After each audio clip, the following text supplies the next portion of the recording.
సాహితీ ప్రియులకు నమస్సుమాంజలి. కాశీ మజిలీ కథలకు స్వాగతం. నవలా స్రవంతి శీర్షికన వాసిరెడ్డి సీతాదేవి రచించిన కోతి కొబ్బరికాయ 12వ భాగం. కథ క్లైమాక్స్కి వచ్చిందండి. మరి క్లైమాక్స్లో ఏం జరిగిందో తెలుసుకుందాం. గోదావరి ఎక్స్ప్రెస్ అరగంట లేట్ అని చెప్పారు. ప్లాట్ఫారం మీద అటు ఇటు పచార్లు చేస్తుంటే కల్పన పక్కనే నడుస్తున్నది. ఏమిటి మేడం ఆలోచిస్తున్నారు? నా కథను గురించే కదూ? మనసును చదివినట్టే అడిగింది. ఆశ్చర్యంగా చూశాను కల్పన్ను. అవును, నీ కథ గురించే. ప్లీజ్ ప్లీజ్ చెప్పండి మేడం. చిన్నపిల్లలు క్యాడ్బరీ చాక్లెట్ల కోసం అల్లరి చేసినట్టుగా ఉంది కల్పన ధోరణి. నీ కథకు ముగింపేది? సమాప్తం అని రాశానుగా మేడం. ఇట్లాంటి డౌట్ వస్తుందనే ఎన్పిలో సశేషం లేదని కూడా రాశాను. కొంటె పిల్ల, నవ్వాగడం లేదు నాకు. ఇంతకీ గౌరీ ఎవరిని వరించింది? ఈరాజునా సత్యరాజునా? అదే సస్పెన్స్. ముగింపు చెప్పేశానంటే సినిమా వాళ్ళు కథ కొట్టేస్తారు మేడం, అందుకని. సర్లే, నాకు చెప్పు, నేనేమి సినిమాలు తీయబోవడం లేదు. కల్పన అటు ఇటు తల తిప్పి చూసింది. ప్రొడ్యూసర్లు ఎవరు కథలు వెతుక్కుంటూ రైల్వే ప్లాట్ఫామ్ల మీద తిరగడం లేదు. కానీ చెప్పు. అది సినిమా తీశాక పిక్చర్ ఫెయిల్ అయితే చేసే పని. ఇప్పుడు మీరొకటి. ఏమిటి? ఆగి కల్పన ముఖంలోకి చూశాను. ప్రామిస్, ఎవరికి చెప్పనులే నీ ముగింపు. చెప్పు. కథకు ముగింపు ఏమిటో తెలుసుకోవాలని ఆతృతగా ఉంది నాకు. మీకు కోపం రాకుండా ఉంటే. నాకు కోపం ఎందుకు? తెల్లపోయాను. అయోమయంగా ఉంది. కల్పన దగ్గరగా జరిగింది. ఈర్రాజు సత్యరాజు రామభక్త హనుమాన్ భక్తులైపోయారు. అంటే ఆ జన్మ బ్రహ్మచారులుగా ఉండిపోయారు. మరి గౌరీ ఆంజనేయ స్వామి భక్తురాలై ఆ జన్మ బ్రహ్మచారిణిగా ఉండిపోయింది. ఆగి నా కళ్ళలోకి చూసింది. కోతి వచ్చే నవ్వును పెదవుల కింద తొక్కి పడుతున్నాను. మరి కొబ్బరికాయో? అల్లరిగా చూసింది కల్పన. వీపు మీద చరిచాను. మేడం, సీరియస్గా అడుగుతున్నా. కథ మీద మీ విమర్శ విశ్లేషణ కావాలి నాకు, చెప్పండి. ఆలోచనలో పడ్డాను. కథ అంతా గుర్తు చేసుకుంటూ నడుస్తున్నాను. మీరేం ఆలోచిస్తున్నారో చెప్పమంటారా మేడం? నన్ను రాసుకుని నడుస్తూ అన్నది కల్పన. చెప్పు చూద్దాం. ఈ కథకు సాంఘిక ప్రయోజనం ఉందా అని. ఆగి చూసింది. ఇంకా సమాజంలో స్త్రీకి జరుగుతున్న అన్యాయాన్ని గురించి ఏమైనా ఉందా? ఇంకా ఆర్థిక సిద్ధాంతాలు, మార్క్సిజం, శాస్త్రీయ దృక్పథం. నా ముఖంలోకి చూసి ఆగిపోయింది కల్పన. నాకు నిజంగా కోపం వచ్చింది. ఆపుకోవడానికి నేను చేసిన ప్రయత్నం విఫలమైనట్టుంది. ముఖం చూసి గ్రహించింది కల్పన. లేని నవ్వు తెచ్చి పెట్టుకున్నాను. అనవసరంగా రియాక్ట్ అయ్యానేమో అనిపించింది. ఒక్కోసారి అలా అయిపోతుంటుంది. స్పోర్టివ్గా కల్పనకేసి చూశాను. ఆగేవే? కానీ ప్రోత్సహిస్తూ భుజం తట్టాను. కథలో పడవకు బదులు కాంటెసా కారో వాయుదూతో పెడితే హీరో హీరోయిన్ ఎంచక్కా హాయిగా డ్యూయట్లు పాడుకుంటూ శాంత గంభీర. చాలు చాలు, అర్థమైంది. తర్వాత బ్యాండెడ్ లేబర్ల విముక్తి పోరాటానికి ఈ కథతో ద్రోహం జరిగిపోయిందని. నాకు నిజంగానే ఇది అర్థం కాలా. లక్ష్మణస్వామి, హనుమంతుడు, రాముడి కట్టు బానిసలు ఎదురు తిరిగిన వీళ్ళ పోరాట పటిమను నీరు కార్చేసింది రచయిత్రి. రివిజనిస్టు. అదే కోనసీమ కాకుండా శ్రీకాకుళం అయితే? ఆగాగు, అర్థమైందిలే. ఇంకా మీరేం ఆలోచిస్తున్నారంటే పడవలో చచ్చిపొడి ఉన్న సన్యాసి శవం లేచి. స్టాప్. కల్పన వీపు మీద గట్టిగా చరిచాను. నవ్వు ఆగడం లేదు. గబగబా ముందుకు నడిచాము. గోదావరి ప్లాట్ఫామ్ మీదకొచ్చి ఆగింది. కల్పన సామాను కంపార్ట్మెంట్లో పెట్టించింది. డోర్ దగ్గర నిలబడి కల్పన కళ్ళల్లోకి సూటిగా చూశాను. నా అభిప్రాయం నువ్వు వినలేదే? మీరు చెప్పలేదుగా. నువ్వు చెప్పనిస్తేనా? చెప్పండి, విను. Yes madam. ఒకటి, కథలో పౌరాణిక, జానపద, సాంఘిక ఇతివృత్తాలను కలిపి కిచిడి కొట్టేశావు. రెండోది, భూత వర్తమాన కాలాలకు ఎల్లులు చెరిపేశావు. 3, 1 మినిట్ మేడం. మీరు రెండుగా చెబుతున్నది వాస్తవానికి ఒకటే. భూత భవిష్యత్ వర్తమాన కాలాలు కలిసిపోతే పౌరాణిక, జానపద, సాంఘికాలు అంటూ విడివిడిగా ఇతిహాసాలు ఇతివృత్తాలు ఎలా ఉంటాయి? దిమ్మరిపోయాను. She is really genius. కల్పన తర్వాత నోటమాట పెగల్లేదు. రైలు కూత వేసింది. కల్పన, కాలానికి గమనం లేదంటావా? మనసంతా తాత్విక చింతన మీద లగ్నమయ్యింది. మేడం, ఈ కథను ప్రపంచవ్యాప్తంగా ప్రఖ్యాతిగాంచిన ఒక సిద్ధాంతం ఆధారంగా చేసుకొని రాశాను. సిద్ధాంతమా? ఏమిటది? Einstein theory of relativity. రైలు కదిలింది. Bye bye Kalpana, thank you very much. చెయ్యి ఊపుతూ ప్లాట్ఫామ్ మీద నిలబడిన కల్పనను చూపు అందినంత వరకు చూస్తూ డోర్ దగ్గర నిలబడ్డాను.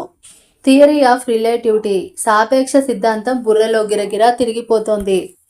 కంపార్ట్మెంట్లో ప్రవేశించి బెర్త్ మీద కూర్చున్నాను. తలెత్తి చూశాను. ఎదురుగా ఆ మాజీ మంత్రి. గుండెలు కలుక్కుమన్నాయి. వెంటనే కేబిన్లోంచి బయటకు వచ్చాను. కూపే ఖాళీగా ఉంది. వెళ్ళి కూర్చున్నాను. బయట గాలివాన మొదలైంది. బంగాళాఖాతంలో మళ్ళీ వాయుగుండమా? థియరీ ఆఫ్ రిలేటివిటీ అదే బుర్రలో తిరుగుతోంది. కోతి కొబ్బరికాయకు సాపేక్ష సిద్ధాంతానికి ఉన్న సాపేక్ష భావన ఏమిటి? ఐన్స్టీన్ థియరీ ఆఫ్ రిలేటివిటీ ఏనాడో మస్తిష్కంలో మరుగుపడిన సాపేక్ష సిద్ధాంత సూత్రాలను జ్ఞప్తికి తెచ్చుకుంటున్నాను. ఉలిక్కి పడ్డాను. కూపే డోర్ తోసుకొని మాజీ మంత్రి ఎదురుగా వచ్చి నిలబడ్డాడు. కూపే డోర్ లాక్ చేయడం మర్చినట్టు అప్పుడు గుర్తొచ్చింది. సీతాదేవి గారు, తమాషాగా ఉంది కదూ? ఆయన ముఖం చూస్తుంటే గుండెల్లో జర్రులు పరిగెత్తాయి. రోగ్ అప్పటినుంచి కాపు కాస్తున్నాడన్నమాట. తమాషా ఏమిటి? ఎలా అన్నానో తెలీదు. అలాంటి స్థితిలో ధైర్యం దానంతట అదే వస్తుందేమో. Instinct of self preservation. మళ్ళీ తిరుగు ప్రయాణంలో కూడా కలుసుకున్నాం. అయితే ఎందుకైనా మంచిదని లేచి నిలబడ్డాను. ఇవాళ పత్రిక చూసారా? చూడలేదు. ఏ? బయటకు వెళ్లే ప్రయత్నంలో ఉన్నాను. అన్నగారి పార్టీలో చేరుతున్నట్టు వార్త వచ్చింది. పక్కకు తప్పుకొని అన్నాడు. ఎవరు చేరుతుంది? నేనే. మీరు మీరు అన్న పార్టీలో చేరుతున్నారా? ఏమ్మా అంత ఆశ్చర్యపోతున్నారు? నాకంటే త్రాష్టులు చాలామంది ఉన్నారులే మనసులోనే అనుకున్నాను. అతడు ఆనందంగా నవ్వాడు. నేను ఒట్టిగా బొలుబొలుగా నవ్వాను. ఏడవలేక నవ్వటం అంటారే అలా. మీ సామాన్ ఈ కంపార్ట్మెంట్లోనే పెట్టమంటారా? థ్యాంక్స్. మీకు శ్రమ. శ్రమేమిటమ్మా? ఆడపడుచులకు ఆ మాత్రం సేవ చేయలేమా అని సామాన్ తెచ్చి కూపేలో సర్ది పెట్టాడు. జాగ్రత్తమ్మా, ఒంటరిగా ఉన్నారు, తలుపు గడియ వేసుకోండి అని హెచ్చరిక చేసి వెళ్ళిపోయాడు మాజీ మంత్రి. ఏమిటి మార్పు? ఇది నిజమైన మార్పేనా? సాపేక్ష సిద్ధాంతం బుర్రలో కదిలింది. ఇదే నా సాపేక్ష సిద్ధాంతం అంటే? సిల్లి. నాలో నేను నవ్వుకున్నాను. బోల్ట్ బిగించి పక్కపరుచుకుని పడుకున్నాను. మస్తిష్కంలో కోతి కొబ్బరికాయ తిరుగుతోంది. సాపేక్ష సిద్ధాంతాల సూత్రాలకు ఈ కథకు ఎలాంటి పొత్తు, ఏమి అన్వయం ఉంది? Mass and space, time and velocity. వేగాన్ని బట్టి వస్తువు పరిమాణం మారుతుంది.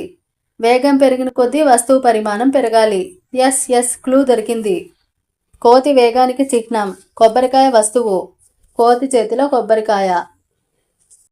కోతి స్పేస్కు వెలాసిటీకి సింబల్ అయితే కొబ్బరికాయ మాస్కు సింబల్ అవుతుందా ఈ కథలో? కోతి చేతిలో ఉన్న కొబ్బరికాయ పరిమాణం పెరిగిందా? ఎలా ఎలా అన్వయం? షూర్, కొబ్బరికాయ పరిమాణం పెరిగింది. ఇంత విశ్వాంతరాలమంతా అయింది. కోనసీమలో పుట్టిన కొబ్బరికాయ కథ ఫ్రాన్స్ దేశాధ్యక్షుడి ఎలీసీ ప్యాలెస్ దాకా పెరిగింది. Wonderful, masterpiece. 3 cheers to Kalpana. కల్పనను మనసారా దీవించి గుండెలకు హత్తుకోవాలనిపించింది. కల్పన రూపం నా కళ్ళల్లో నిలిచిపోయింది. కల్పన భావోద్రేకత, కల్పనా శక్తి నా మనసును చుట్టేశాయి. హాయిగా నిద్రపోయాను. ఉదయం 9:30కు గోదావరి ఎక్స్ప్రెస్ సికింద్రాబాద్ స్టేషన్కు చేరింది. సామాను కూలి అందుకున్నాడు. రైలు దిగి స్టేషన్ బయటకొచ్చి పోర్టికోలో నిలబడి మా డ్రైవర్ కృష్ణ కోసం చూశాను. బండి ఇక్కడుంది. ఇటు సార్. వెధవ వెనకే నిలబడి ఉన్నాడు. నోట్లో బెల్లంగడ్డ ఉన్నట్టు మాట్లాడతాడు. ఆడ మగ అందరి ఆఫీసర్లు సార్లే వీడికి. యథాలాపంగా కృష్ణ ముఖంలోకి చూశాను. కళ్ళు ఎర్రగా ఉన్నాయి. ముఖం ఉబ్బి ఉంది. ఏం అట్లా ఉన్నావు? రాత్రంతా తాగి చచ్చావా? లేదు సార్. కృష్ణ కళ్ళల్లో నీళ్లు తిరిగాయి. ఎర్రటి జీరలపైన పొంగిన కన్నీరు రక్తంలా కనిపించింది. ఏమైంది కృష్ణ? గాబరా పడ్డాను. ఆదుర్దాగా ఉంది. మా అదృష్టం. కళ్ళనీళ్లు తుడుచుకున్నాడు. అయితే ఎందుకు ఏడుస్తావు? అసలేమైంది? చిరాగ్గా ఉంది. మీరు బతికొచ్చారు అంతే సాలమ్మగారు. బతికి రావడం ఏమిటి? జీపులో ఎలా ఎక్కానో తెలీదు. ఏమైంది కృష్ణ? నోరెండిపోతోంది. ఏదో తెలియని ఆవేదన, ఆతృత. రాత్రి ఆఫీస్కు ఫోన్ వచ్చింది. గుటక మింగాడు. ఫోన్ వస్తే నిన్న రాత్రి మిమ్మల్ని రాజమండ్రి స్టేషన్లో దించి తిరిగి వెళ్తున్నప్పుడు జీపు అక్కడాగి మీరు వచ్చేటప్పుడు జరిగితే అని మళ్ళా ఆగాడు. నిస్సహాయంగా కృష్ణ ముఖంలోకి చూశాను. అతడే చెప్పాలి, నేను ఇక అడగలేను.